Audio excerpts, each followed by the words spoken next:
নমস্কাৰ। আজি মই এই ভিডিঅ'টোত বায়'লজিত আমাৰ জীৱবিজ্ঞানৰ লগত জড়িত কেইটামান MCQ লৈ আহিছোঁ আৰু ইয়াৰ উত্তৰবোৰ আমি আলোচনা কৰিম আৰু এইটো আমাৰ আগন্তুক আহি থকা যিটো মাৰ্চত হ'ব গৈ আছে, আমাৰ মাৰ্চ মানত হ'ব,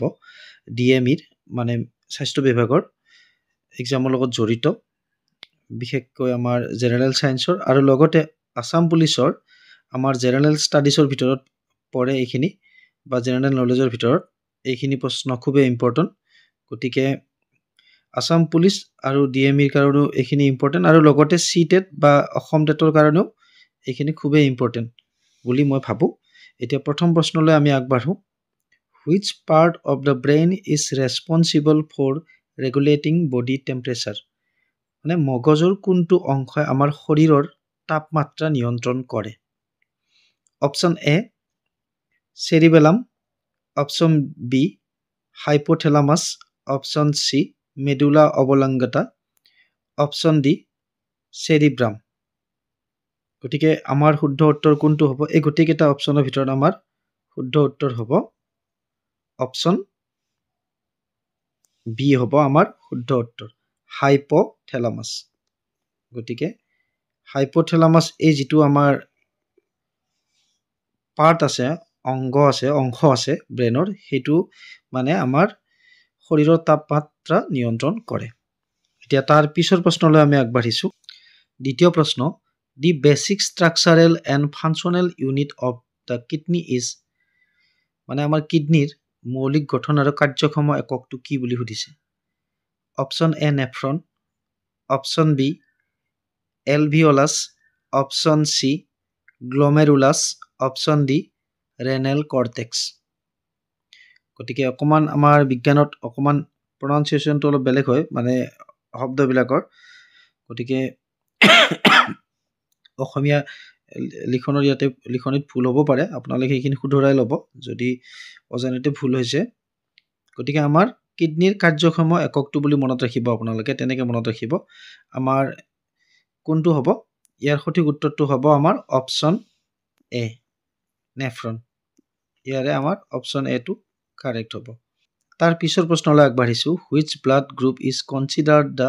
ইউনিভাৰ্চেল ডনৰ? কোনটো তেজৰ গ্ৰুপক বা তেজৰ গোটক সৰ্বজন দাতা বুলি কোৱা হয়? মানে সকলোকে দান কৰিব পাৰে আৰু সকলো তেজৰ গ্ৰুপৰ লগতে এডজাষ্ট হয়। সেইকাৰণে ইমাৰ্জেঞ্চি হ'লে সেই ব্লাড গ্ৰুপৰ লোকৰ পৰা তেজ ল'ব পাৰি, মানে সংগ্ৰহ কৰিব পাৰি। অপশ্যন এত আছে এ, অপশ্যন বিত আছে AB, অপশ্যন চিত আছে O, অপশ্যন ডিত আছে B। গতিকে এইটো আমি অলৰেডি 6-7তে পাইছিলোঁ জেনেৰেল ছায়েন্সত, আমাৰ সাধাৰণ বিজ্ঞান কিতাপখনত। আজিকালি নাজানো কোনটো শ্ৰেণীত অন্তৰ্ভুক্ত আছে, মুঠতে আমি পাইছিলোঁ তেজৰ বিষয়ে যেতিয়া আমি পঢ়িছিলোঁ। গতিকে এইটো আমাৰ কি হ'ব? অপশ্যন চিটো কাৰেক্ট হ'ব, O গ্ৰুপৰ। আশা কৰোঁ আপোনালোকে সকলোৱে ধৰিব পাৰিছে, O গ্ৰুপ হ'ব। স্পেচিয়েলি O গ্ৰুপ বুলি ক'লে আমাৰ O নিগেটিভটো ধৰা হয়, কিন্তু ইয়াতে যিহেতু AB, O, B বুলি দিয়া আছে, গতিকে আমি Oটোৱে কাৰেক্ট বুলি ধৰিব লাগিব। অপশ্যন চিটো কাৰেক্ট হ'ব। তাৰ পিছৰ প্ৰশ্নলৈ আগবাঢ়িছোঁ। What is the power house of the cell? মানে আমাৰ দেহটো আমি সকলোৱে জানো কোষেৰে গঠিত। অকল আমাৰ জীৱদেহ বুলি কথা নাই, জীৱ বুলি ক'লে উদ্ভিদ প্ৰাণী গোটেইবিলাক পৰে। গতিকে উদ্ভিদৰ দেহটো আমাৰ কোষেৰে গঠিত। গতিকে কোষৰ শক্তিৰ ভঁৰাল বা উৎপাদন কেন্দ্ৰটো কি সুধিছে আমাক? এইটো আমি 6-7ত পাই অহা প্ৰশ্ন সাধাৰণ বিজ্ঞানত। Option A nucleus, option B mitochondria, option C ribosome, option D Golgi apparatus বা গলগি সংঘ বুলিও কয়, গলগি বডি। গতিকে ইয়াৰ শুদ্ধ উত্তৰটো আমাৰ কি হ'ব? আমি সকলোৱে জানো এইটো এটা সহজ প্ৰশ্ন বুলি মই ভাবোঁ। ইয়াৰ শুদ্ধ উত্তৰটো হ'ব অপশ্যন বি মাইটকণ্ড্ৰিয়া। গতিকে আমাৰ 9তো আছে, 8তো পোৱা যায়, মাইটকণ্ড্ৰিয়া কিয় কোষৰ শক্তিৰ ভঁৰাল বুলি কয়? তেনেকুৱা ধৰণৰ প্ৰশ্ন আহে প্ৰায় পৰীক্ষাত। তো মনত ৰাখিব, কোষৰ শক্তিৰ ভঁৰাল বুলি ক'লে, পাৱাৰ হাউচ বুলি ক'লে মাইটকণ্ড্ৰিয়াৰ নামটো আমি মনত ৰাখিব লাগিব। তাৰ পিছৰ কুৱেশ্যনলৈ আমি আগবাঢ়োঁ এতিয়া। Which type of immunity is acquired through vaccination? মানে আমি যে ভেকচিন লওঁ, যেনেকৈ ধৰক কৰোণাৰ টাইমত লৈছিলোঁ, কৰোণা ভাইৰাছৰ টাইমত 1, 2 নহয় 3টাকৈ লৈছিলোঁ। গতিকে টিকাকৰণ বুলিও কোৱা যায় টিকাকৰণৰ জৰিয়তে লাভ কৰা প্ৰতিৰোধ ক্ষমতা কেনেকুৱা বা কি ধৰণৰ বুলি সুধিছে আমাক option A passive natural immunity option be active artificial immunity option C passive artificial immunity আৰু অপশ্যন ডি আছে এক্টিভ নেচুৰেল ইমিউনিটি গতিকে কোনটো শুদ্ধ হ'ব এই গোটেইকেইটা অপশ্যনৰ ভিতৰত আমাৰ শুদ্ধ উত্তৰটো হ'ব কোনটো শুদ্ধ উত্তৰ হ'ব অপশ্যন বি টো কাৰেক্ট হ'ব আমাৰ এক্টিভ আৰ্টিফিচিয়েল ইমিউনিটি গতিকে এইটো আৰ্টিফিচিয়েলে হ'ব আমাক যিহেতু বাহিৰৰ পৰা পুছ কৰি দিয়া হয় ইনজেকশ্যনৰ জৰিয়তে আৰু প্ৰাকৃতিক হ'লে আমি বিভিন্ন খাদ্য বস্তুৰ জৰিয়তে আমি যিটো দেহত ইমিউনিটি পাৱাৰ যিটো আমি গঢ়ি তোলোঁ অসংক্ৰাম্যতা বুলি কোৱা যায় যে আমাৰ ৰোগ নিবাৰণ ক্ষমতা গতিকে সেইটোক আমাৰ প্ৰাকৃতিকভাৱে গঢ়ি তোলাৰ ভিতৰত পৰিব গতিকে ইয়াতে অপশ্যন বিটো আমাৰ কাৰেক্ট হ'ব তাৰ পিছৰ question which enzyme is responsible for the digestion of proteins in stomach মানে আমাৰ কোনটো উৎসেচক বা এনজাইমে আমাৰ প্ৰটিনবিলাক হজম কৰে সেইটো সুধিছে বা হজম কৰাত সহায় কৰে option A amylase option B lipase option C pepsin option D maltase আৰু এই আমাৰ গোটেইকেইটা অপশ্যনৰ ভিতৰত আমাৰ শুদ্ধ উত্তৰটো হ'ব অপশ্যন চি পেপচিন মনত ৰাখিব আপোনালোকে পেপচিনে আমাৰ প্ৰটিন হজম কৰাত সহায় কৰে ইয়াৰ পিছৰ কুৱেশ্যনটো হ'ব the largest artery in the human body is মানুহৰ বা মানৱ দেহৰ সৰ্ববৃহৎ ধমনীটো কি এইটো সুধিছে আমাক option A pulmonary artery option B aorta option C coronary artery option D হ'ব carotid artery A B C D এই কেইটাৰ ভিতৰত আমাৰ শুদ্ধ উত্তৰটো হ'ব অপশ্যন বি এৱৰ্টা এইটো কাৰেক্ট হ'ব AORTA এৱৰ্টা মনত ৰাখিব আমাৰ ডাঙৰ ধমনী মানৱ দেহৰ তাৰ পিছৰ কুৱেশ্যনলৈ আগবাঢ়ো আমি এতিয়া which hormone regulates blood sugar level মানে তেজত শৰ্কৰাৰ পৰিমাণ বা চেনিৰ পৰিমাণ কোনটো হৰমনে নিয়ন্ত্ৰণ কৰে সেইটো সুধিছে আমাক option A adrenaline option B insulin option C thyroxine option D glucagon গতিকে আমাৰ শুদ্ধ উত্তৰটো কি হ'ব আশা কৰোঁ মই এইটো সকলোৱে আমাৰ জানে বিশেষকৈ আজিকালি মানুহৰ বিভিন্ন ডায়েবেটিছৰ সমস্যা গতিকে ইনজেকশ্যন লয় বহুতে গতিকে ইনজেকশ্যন নামটোৱে জানে আপোনালোকে গতিকে আমি হৰমনৰ নামটো কি হ'ব ইনচুলিন হ'ব কাৰেক্ট আমাৰ অপশ্যন বি মনত ৰাখিব ইনচুলিন হৰমনে আমাৰ শৰ্কৰাৰ পৰিমাণ তেজত মানে যিটো চেনিৰ পৰিমাণটো নিয়ন্ত্ৰণ কৰে তাৰ পিছৰ কুৱেশ্যনলৈ আগবাঢ়ো what is the normal pH level of human blood মানে মানুহৰ দেহৰ তেজৰ pH মানটো কিমান আমিতো পাইছোঁ pH স্কেলৰ মান আপোনালোকে সকলোৱে জানে pH স্কেলত আমাৰ অম্ল আৰু ক্ষাৰক মানে এচিড এণ্ড বেষ্ট যিটো আমাৰ টেষ্ট কৰা হয় pH স্কেল গতিকে তাৰ মানটো সুধিছে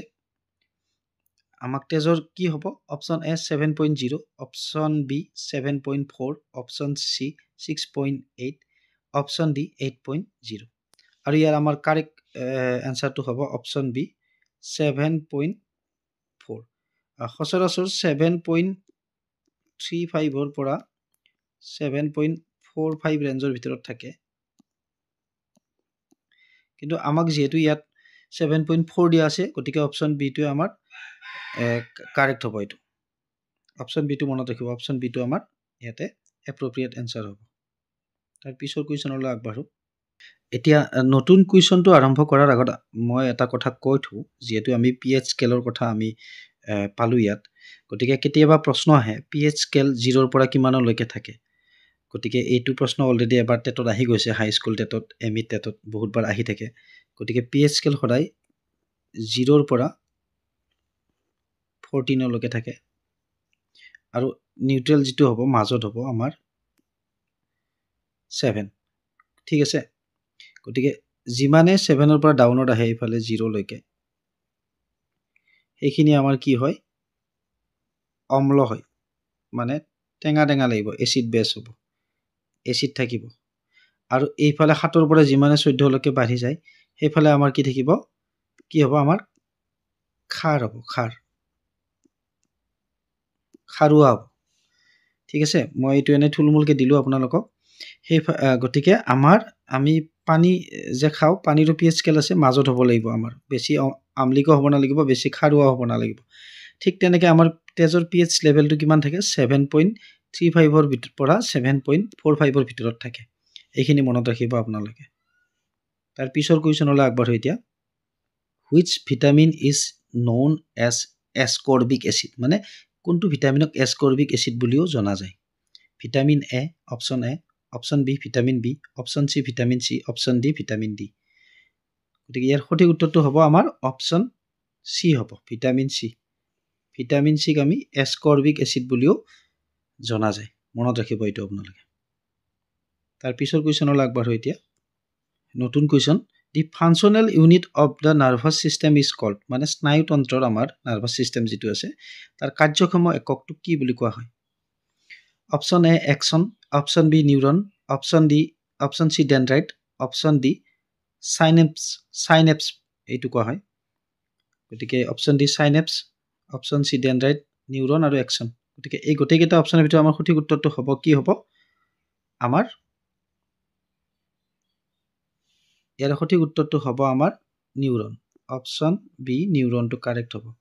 স্নায়ুতন্ত্ৰ বুলি ক'লে আপোনালোকে মনত ৰাখিব নিউৰন ঠিক আছে এতিয়া তাৰ পিছৰ কুৱেশ্যনলৈ আগবাঢ়ো তাৰ পিছৰ প্ৰশ্নটো the green pigment in plant is known মানে তেজত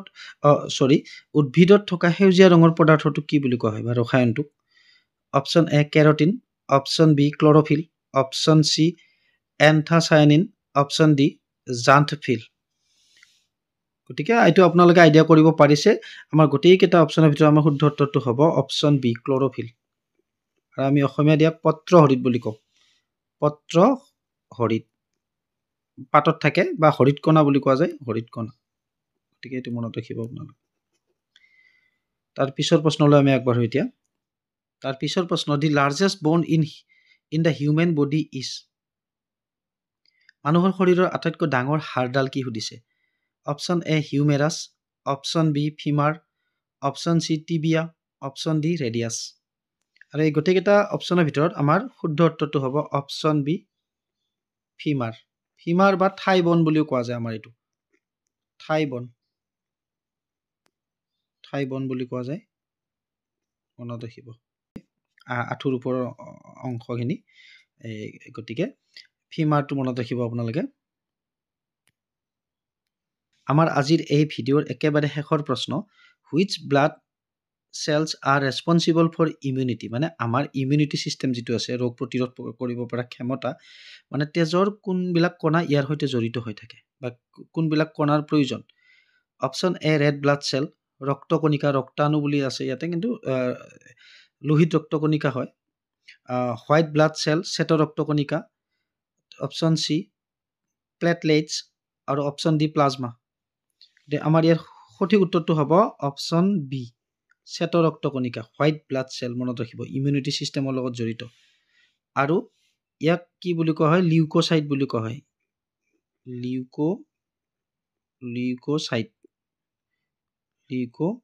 লিউকোসাইট বুলিও জনা যায় এইটো মনত ৰাখিব আপোনালোকে LEUKOCYTES লিউকোসাইটছ ঠিক আছে আজিলৈ এইকেইটা প্ৰশ্ন আনিছিলোঁ আশা কৰোঁ এই ভিডিঅ'টোৱে আপোনালোকক কিছু হ'লেও উপকৃত কৰিব আৰু এই ভিডিঅ'টো মই আৰম্ভণিতে কৈছিলোঁ এইটো অসম পুলিচৰ আমাৰ জেনেৰেল নলেজ বা জেনেৰেল ষ্টাডিজৰ ভিতৰতো এইখিনি পৰে বিজ্ঞানৰ টেটৰ ক্ষেত্ৰতো পৰে যিকোনো জিটি পিজিটি হওক LP UP TET C TET আৰু আমাৰ ডিএমইৰ যিখিনি আমাৰ মেডিকেলৰ স্বাস্থ্য বিভাগৰ আছে সেইটোৰ কাৰণে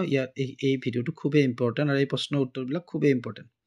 আৰু ইয়াতে হয়তো অজানিতে বহুতো ভুলভ্ৰান্তি ৰৈ যাব পাৰে আপোনালোকে আশা কৰোঁ সেইখিনি আঙুলিয়াই দিব আৰু আপোনালোকৰ মাজৰে এজন বুলি মোক ক্ষমা কৰি দিব আৰু আপোনালোকৰ দিহা পৰামৰ্শ পাম বুলি আশা থাকিলে কমেণ্ট বক্সত আৰু যিসকল মোৰ চেনেলটোত একেবাৰে নতুন আশা কৰোঁ তেখেতসকলে চেনেলটো ছাবস্ক্ৰাইব কৰিব আৰু মৰম দিব গতিকে আজিলৈ ধন্যবাদ ভিডিঅ'টো শেষলৈকে চোৱাৰ বাবে সকলোকে মই ধন্যবাদ জ্ঞাপন কৰিলোঁ।